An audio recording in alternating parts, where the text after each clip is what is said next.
가지 광고를 더 드릴게요. 오늘 추수감사절인데 교회에서 준비한 선물이 저희 뒤에 있어요.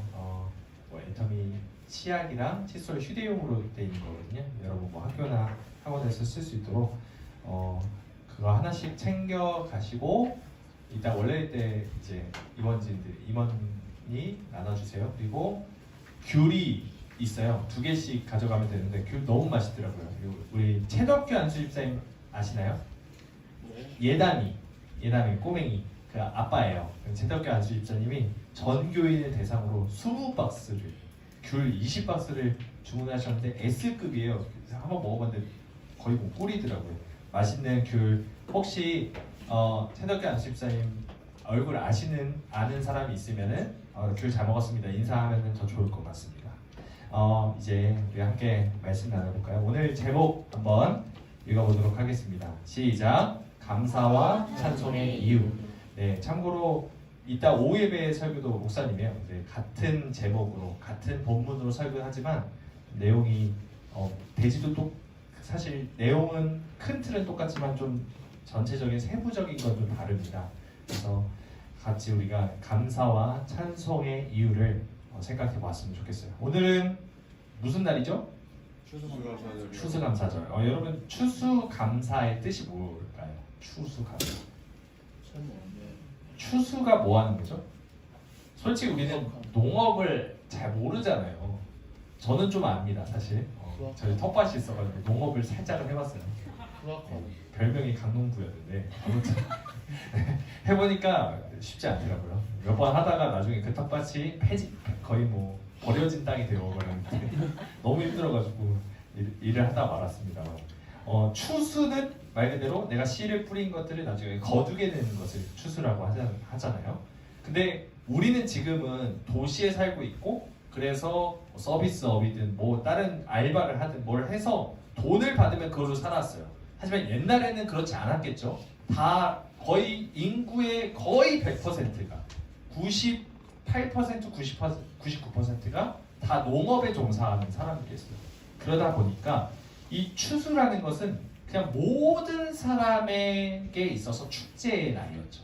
그냥 농사한 것을 거두는 날은 당연히 우리에게 있어서 모든 사람에게 있어서 축제의 날이었고 감사의 날이었습니다. 그래서 추수감사란 추수한 것에 대해서 내가 씨를 뿌리고 그것을 거둔 것에 대해서 하나님께 감사를 드리는 것을 말하죠. 조금 더 구체적으로 한번 들어가 보겠습니다.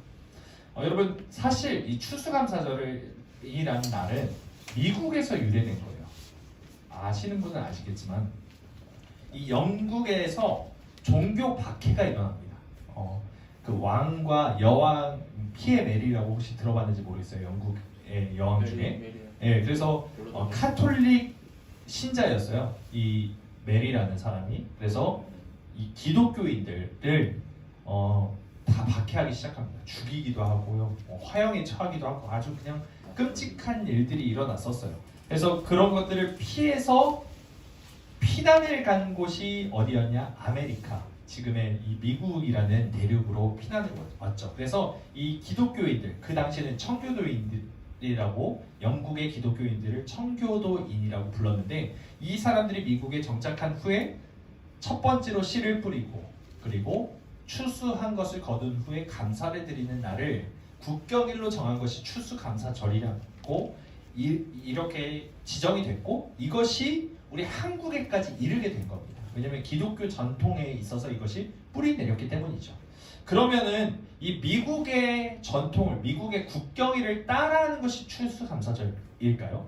그러면 우리에겐 별로 의미가 없잖아요. 왜냐하면 우리는 농사도 짓지 않고 미국 사람도 아니기 때문이죠. 사실 추수감사절은 성경에서 유래된 날이라고 해도 과언이 아닙니다.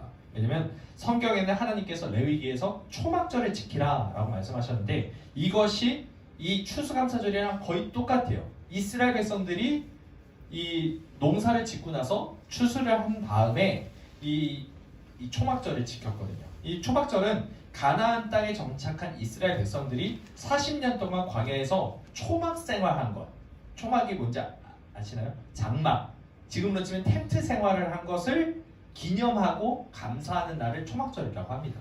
그래서 그때 그 광야에서의 그 삶을 생각하고 잊지 말고 지금 우리에게 있는 이 풍요로운 이 축복에 대해서 감사하는 날을 초막절이라고 했죠. 그러니까 이 초막절은 조금 더 이스라엘 민족 특성이 많이 반영된 날이 초막절이라고 할 수 있어요. 그리고 추수감사절 처음에 이 미국 사람들이 지켰던 추수감사절은 미국에 조금 더 특화되어 있다고 보면 되겠죠. 그렇다면 우리가 드리는 이 추수감사절은 어떤 의미를 가지고 어떤 느낌으로 이걸 접근해야 될까요? 결론적으로 추수감사절과 초막절은 공통점이 있는데 이 지금까지 베푸신 하나님의 은혜에 우리가 감사한다라는 것을 우리가 생각하면 될 것 같습니다. 중요한 것은 우리가 하나님께 감사를 드린다. 특별히 우리를 지금까지 인도해 주시고 우리에게 모든 것을 베풀어 주신 것에 대해서 감사한다라는 의미를 생각해 보면 될 것 같아요. 그런데 한번 여러분 스스로의 마음을 한번 생각해 보십시오. 나를 한번 돌아봅시다. 나는 날마다 하나님께 감사를 드리며 살아가고 있나요? 혹시 여기에서 감사일기 쓰는 친구 있나요? 없는 것 같네요. 저도 감사일기를 하루에 뭐 3-4개 정도 이렇게 적어봤는데 생각보다 쉽지가 않더라고요. 나중엔 뭘 감사해야 되지? 이렇게 감사가 떨어지는 날이 분명히 찾아오더라고요. 그래서 여러분들도 마찬가지로 내가 뭘 감사해야 되지? 라고 생각할 때가 분명히 있었을 거라고 생각합니다. 여러분 한번 생각해 보세요. 감사할 수 없는 우리 삶의 현실들이 있습니다. 여러분 아까도 윤희가 아까 시험 기말고사 기간이라고 했는데 시험 기간마다 시험 들잖아요. 우리는 맞죠? 항상 낙심에 빠지고 이거 어떻게 해야 되나, 공부하는 거에 대한 스트레스, 시험 스트레스, 친구와의 관계에 있어서 스트레스, 가족과의 관계에 있어서도 스트레스, 우리 삶에 있어서 스트레스가 엄청나요. 이것만 생각하면서 살아가다 보면은 감사라는 것이 나오기가 참 힘든 것처럼 보이는 것이 사실입니다. 하지만 성경은 우리더러 감사할 것을 감사 좀 해줄래? 이런 식으로 말하지 않고요. 감사하라 라고 명령하세요. 그러니까 우리의 삶이, 우리의 상황이 어떠하든지 그것과 상관없이 감사를 하는 것이 당연한 것을 우리에게 계속해서 일깨워 주시는 거예요. 그래서 우리가 한번 본문 말씀 1절과 2절 한번 읽어보겠습니다. 여기 지금 히터 틀어져 있죠? 히터 좀 꺼주시겠습니까? 1절과 2절 한번 읽어보도록 하겠습니다. 시작! 온 땅이여 여호와께 즐거운 찬송을 부를지어다. 기쁨으로 여호와를 섬기며 노래하면서 그의 앞에 나아갈지어다. 아멘. 지금 뭐라고 하고 있죠? 온 땅이여, 모든 사람들이여, 모든 만물들이여, 모든 동물과 식물과 이 땅에 있는 피조물들이여 여호와께 즐거운 찬송을 부를지어다. 그러면서 2절 기쁨으로 그리고 즐거움으로 그렇게 하나님께 노래하고 섬기고 그의 앞에 나아가라 이렇게 말하고 있습니다. 뭐뭐 할지어다, 이건 명령이고 선포죠. 그리고 4절 말씀을 한번 보세요. 4절도 읽어보겠습니다. 시작! 감사함으로 그의 문에 들어가며 찬송함으로 그의 궁정에 들어가서 그에게 감사하며 그의 이름을 송축할지어다 명령하고 있습니다. 자, 이 찬양 알죠? 감사함으로 문에 들어가, 이 찬양이 여기에 있는 이것을 그대로 옮겨온 겁니다. 그의 문에 들어간다, 뭘 말하는 걸까요? 성전에 들어간다는 겁니다. 하나님의 성전 문을 열고 들어간다는 것이죠. 그리고 그의 궁정, 이것도 성전을 말하고 있는 겁니다. 하나님이 거하시는 곳, 에덴 동산, 그 하나님이 거하시는 성전에 우리가 함께 들어가서 그에게 예배드리고 그에게 송축하고 즐거워하며 감사하는 것이 우리의 막중한 책임이요 사명이요 명령이다라고 말씀하고 있는 것이죠. 그러니까 감사는 선택해야 될 것이 아니라 명령이에요. 반드시 우리에게 선택지가 없습니다. 이것은 반드시 우리가 해야 하는 것이죠. 왜냐하면 우리는 하나님의 백성이기 때문이라는 거예요. 오늘 시편 말씀은 우리에게 계속해서 감사하라고 명령하고 있어요. 거기에 더해서 감사와 함께 가는 짝꿍 하나가 있어요. 그것이 바로 오늘 제목이기도 한 찬송입니다. 감사와 찬송. 자, 4절 말씀 보세요. 감사함으로 그의 문에 들어가며 또 뭐라고 하고 있죠? 찬송함으로 그의 궁정에 들어가서. 똑같은 말이에요. 이 앞에 그의 문에 들어가며 그리고 그의 궁정에 들어가서 똑같은 말을 하고 있는 거고요. 감사함으로, 찬송함으로 똑같은 말이라는 거예요. 이 히브리어는 앞에 말과 뒤에 말을 반복해서 사용하면서 이것을 강조할 때가 있는데, 그런데 어휘를 달리하는 거예요. 그렇게 하는 것인데 사실 그것이 거의 비슷하거나 똑같은 말을 반복하고 있다라고 생각하면 돼요. 동어 반복하면 이상하니까 이런 식으로 약간의 어휘를 틀어서 비슷한 의미를 두 번 반복하는 것이 강조, 히브리 문학에 있어서 강조하는 그런 문학적인 기법이에요. 그러니까 지금 똑같은 말을 하고 있는 거예요. 감사, 찬송 똑같은 말이다. 이 말을 하는 거죠. 이것이 두 개가 항상 같이 가요. 짝꿍입니다. 감사는 찬송이에요. 찬송은 감사입니다. 여러분, 감사하는 사람은 반드시 찬송을 같이 하게 돼 있어요. 찬송이 떨어진 사람, 찬송하지 않는 사람은 내 내면에 감사가 떨어져 있을 가능성이 높습니다. 왜냐하면 두 가지가 항상 같이 있기 때문이죠. 하나만 있고 하나는 없고 이럴 수는 없다는 겁니다. 오늘 본문은 우리가 하나님께 감사와 찬송을 드려야 하는 그 이유에 대해서 분명하게 말씀하고 있어요. 그 이유가 무엇인지 우리가 두 가지로 간단하게 좀 살펴보고자 합니다. 첫 번째, 우리 함께 따라해볼까요? 하나님과 우리 사이가 보통 사이가 아니기 때문입니다. 네, 우리가 감사와 찬송을 하는 이유는 하나님과 우리 사이가 보통 사이가 아니기 때문이에요. 창세기 3장을 한번 보면은 이런 내용이 등장하죠. 아담과 하와가 천지창조 때 아담과 하와가 있었고요. 그 아담과 하와가 서로 만나요. 그런데 어느 날 뭐가 나타나냐면 뱀이 나타납니다. 그리고 뱀이 이렇게 말하죠. 야, 동산 모든 실과를 그 열매를 다 먹지 말라고 하나님께서 그렇게 말씀하셨어? 그래서 거기서 헷갈리기 시작하죠. 하와가 그건 아닌데 뭐 동산 중앙에 있는 선악과는 먹지 말라고 하셨지? 그럴 때는 뭐 내가 죽을까 하노라 이렇게 말을 합니다. 약간 헷갈려요. 그 하와가 말하는 것도 이미 좀 헷갈리고 의심이 좀 들어가 있는 것이 보이죠. 그런데 뱀이 절대 그렇지 않아. 죽지 않아. 너희들이 절대로 죽지 않아. 이런 식으로 거짓말을 합니다. 그런데 여러분 생각해 보세요. 하나님과 뱀이 완전히 다른 말을 하고 있죠. 뱀은 A의 말을 하고 있고요. 하나님은 B의 말을 하고 있는데 A가 맞으면 B는 반드시 틀릴 수밖에 없어요. 이게 정반대 말을 하고 있기 때문이죠. 그러니까 한 사람은 거짓말쟁이인데 아담과 하와가 만약에 뱀의 말을 듣고 그 뱀의 말에 따르게 되면 누가 거짓말쟁이가 되는 거죠? 하나님이 거짓말쟁이가 되는 거예요. 지금 뱀은 하나님이 지금 너에게 거짓말을 하고 있어 라고 말하고 있는 겁니다. 게다가 한번 창세기 3장을 한번 펴보시겠어요? 3장에 몇 절이냐면 6절입니다. 5절이에요. 너희가 그것을 먹는 날에는 너희 눈이 밝아져 하나님과 같이 되어 선악을 알 줄 하나님이 아심이니라. 그러니까 이게 무슨 말이냐면 선악과를 먹게 되면은 너희 눈도 완전히 밝아져서 띄어져서 하나님 같은 존재가 되기 때문에 그것을 먹지 말라고 하신 거야. 이 말이 뭐예요? 나만 하나님 될 거야. 나만 신적인 존재가 될 거야. 라고 생각을 한 거야. 그러니까 하나님이 하나님 되심은 선악과 때문이다 라고 말하는 거야. 이 선악과를 먹었기 때문에 하나님이 하나님 된 거야. 하나님이 원래 능력 있는 분이 아니야. 그러니까 하나님은 폭군이야. 왜? 그 선악과를 독점하고 있잖아. 이렇게 말하고 있는 거지. 그러니까 하와가 의심이 싹 들어가면서 6절에 보니까 그 나무가 먹음직도 하고 보암직도 하고 지혜롭게 할 만큼 탐스럽게 할 만큼 보이는 그런 욕심이 쑥 들어가게 된 겁니다. 선악과가 대단한 능력이 있었던 것이 아님에도 불구하고 뱀의 거짓말에 속아 넘어가서 탐심이 들어가게 된 겁니다. 탐욕이 쑥 들어가니까 그것이 좋아 보이는 것이죠. 갑자기 그것이 탐스럽게 여겨진 겁니다. 그랬을 때 결국에는 하와는 아담은 무엇을 선택하게 되죠? 뱀의 말을 선택하게 되고 선악과를 따먹게 되는 것이죠. 그로 인해서 아담과 하와는 하나님을 거짓말쟁이로 만들게 되었고 하나님을 폭군이자 혼자 선악과를 독점하고 전락시켜버리고 만 겁니다.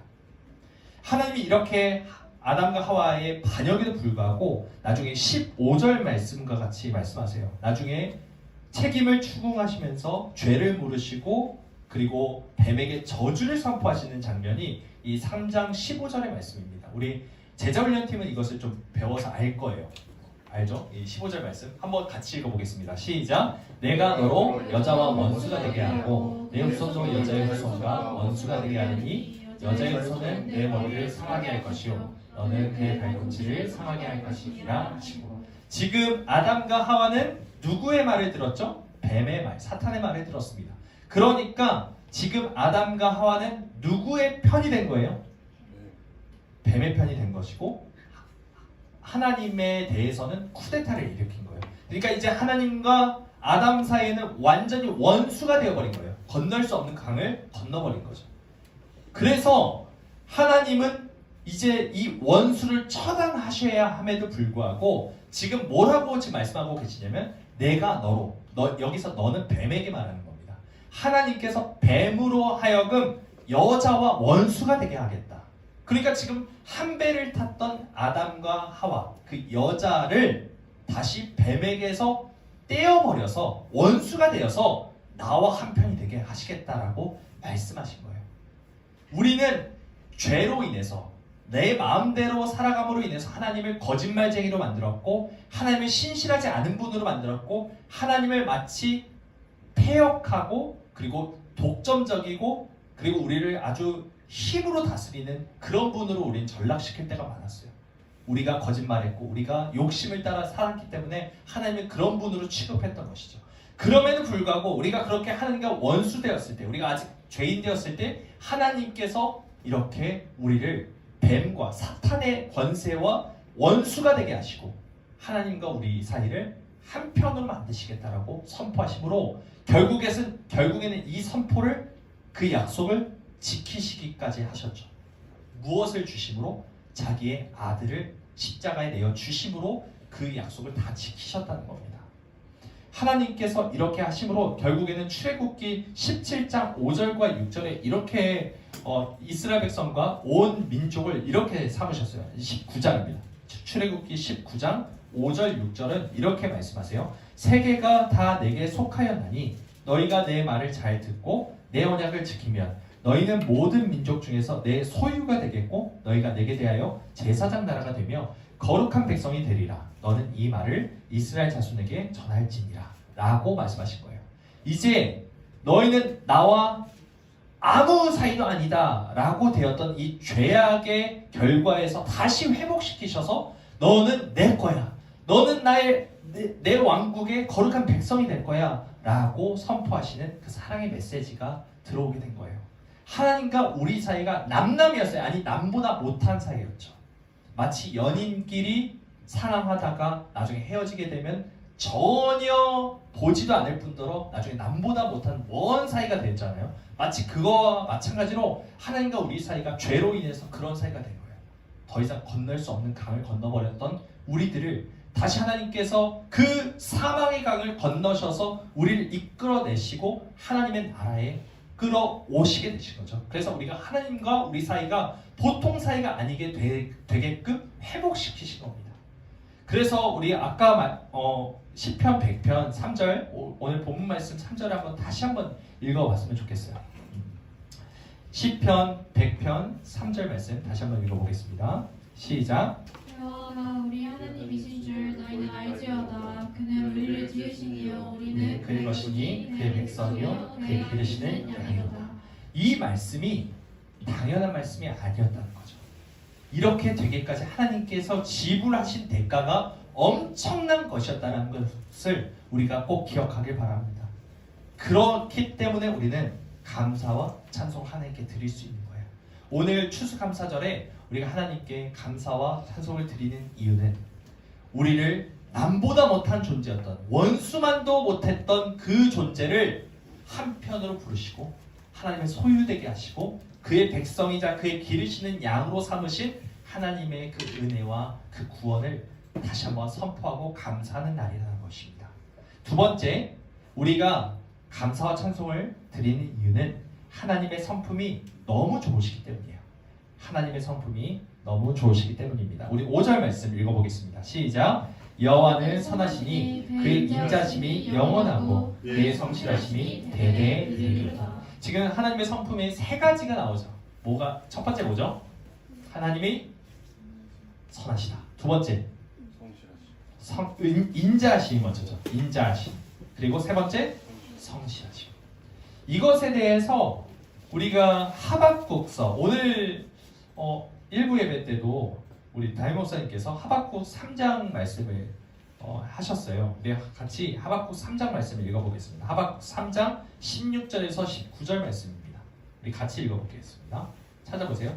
구약성경 1305페이지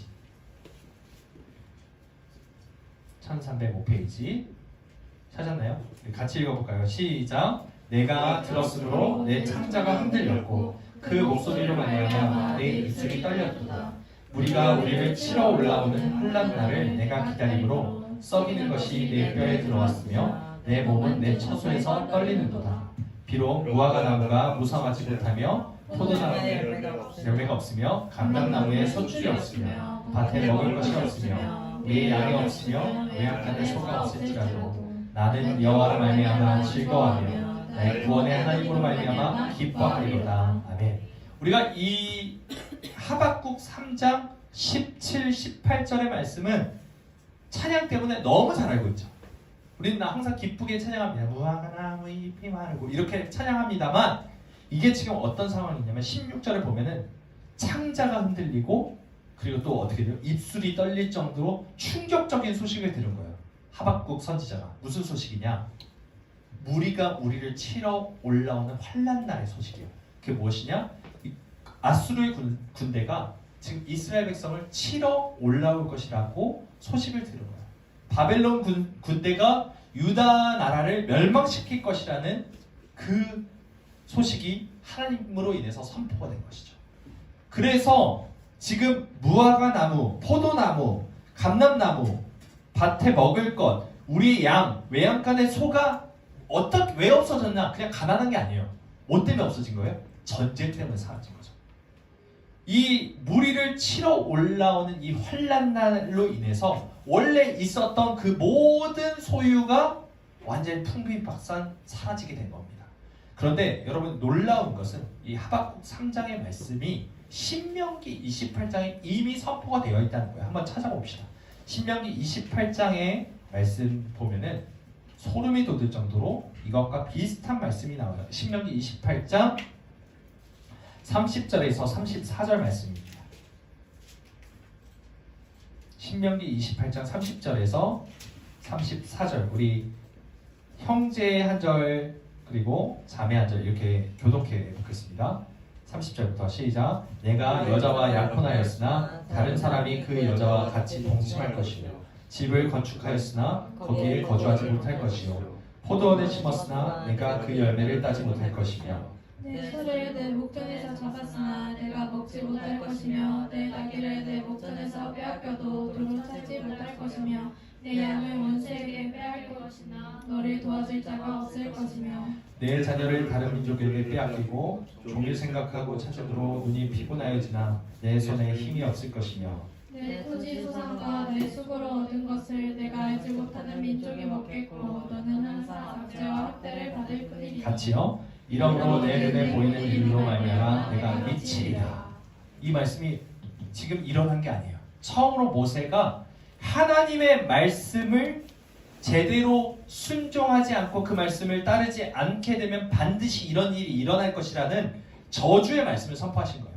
이 저주란 하나님께서 수리수리 마수리 뭐 윤희 뭐 시험 잘 못 봐라 이게 아니에요. 이게 저주가 아닙니다. 그거는 주술이죠. 저주는 무엇이냐? 내가 하나님의 말씀을 듣지 못한 것에 대한 대가를 치르게 하시는 것이 저주입니다.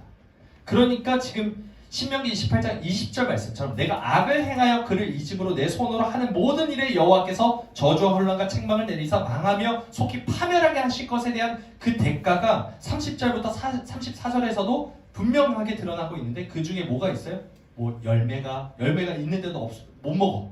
그리고 약혼자와 같이 이제 결혼을 이제 하는데도 불구하고 어떻게 돼요? 이제 약혼했지만 그 약혼자와 결혼하지 못해요. 다른 사람이 채가는 거죠. 이런 식으로 계속해서 끔찍한 일이 일어나고 있는 겁니다. 나중에 31절 보면 소도 양도 빼앗기게 된다. 이 말이 지금 하박국 3장 17절의 말씀에서 무화과 나무 열매도 포도나무의 열매도 그 감람나무의 열매도 그리고 우리의 양도 소도 없지만 그럼에도 불구하고 내가 어떻게 할 것이다? 여호와를 찬양하겠습니다 라고 하는 그 맥락이라는 거죠. 그러니까 결국에는 우리가 죄로 인해서 하나님을 거역하고 반역함으로 인해서 하나님이 우리에게 치르게 하시는 그 대가를 치름에도 불구하고 하나님께서 우리에게 심판을 하심에도 불구하고 그것을 우리가 매맞고 아파하고 고난 중에 있을지라도 나는 하나님을 찬양하겠습니다 라고 하는 이유가 뭘까 우리가 생각을 해봐야 된다는 것이죠. 왜 그럴까요? 하박국 선지자는 왜 이렇게 감사하겠습니다, 하나님을 찬양하겠습니다, 여호와를 믿겠습니다, 신뢰하겠습니다 라고 할 수 있었을까요? 하나님의 이 성품이 어떤지를 알았기 때문인 거죠. 하나님이 선하시고 인자하시고 성실하셔서 나에게 가장 좋은 것만 주시는 분이시라는 것을 알았기 때문이라는 겁니다. 그러니까 우리는 하나님을 경험해야 해요. 하나님이 어떤 분이신지를 제대로 알아야 합니다. 하나님이 누구신지를 알지 못하면 우리는 반드시 낙심하게 되어 있고 원망하게 되어 있고 하나님 앞에서 더 큰 죄를 지을 수밖에 없다는 것입니다. 하지만 우리가 우리가 어떤 상황 가운데서도 어떤 어려운 상황 가운데서도 너무 힘들고 좌절하고 넘어지고 낭망하게 되는 그런 상황 가운데서도 우리가 감사와 찬송이 끊이지 않게 할 수 있는 하나의 방법은 하나님이 어떤 분이신지 그분의 성품이 어떤 성품을 가지고 계시는지를 우리가 항상 기억하고 생각하고 그분의 그 선하심을 경험하는 데 있다는 것이죠. 오늘 우리에게 주신 이 두 가지 말씀, 두 가지 하나님과 우리 사이가 보통 사이가 아니고 또 하나님의 성품이 어떤지 얼마나 좋으신 분이신지를 우리가 제대로 알게 되어서 하나님을 더욱더 감사하고 온전히 감사하고 찬송하게 되는 우리 모두가 되었으면 좋겠습니다. 우리의 감사가 끊이지 않고 그래서 우리가 무의식 가운데서도 흥얼거리면서 하나님의 그 선하시고 인자하시고 성실하신 하나님의 성품을 노래하는 우리 중고등부 친구들 그리고 특별히 추수감사절에 더욱더 새 노래로 주님을 찬양하는 우리 모두가 되었으면 좋겠습니다.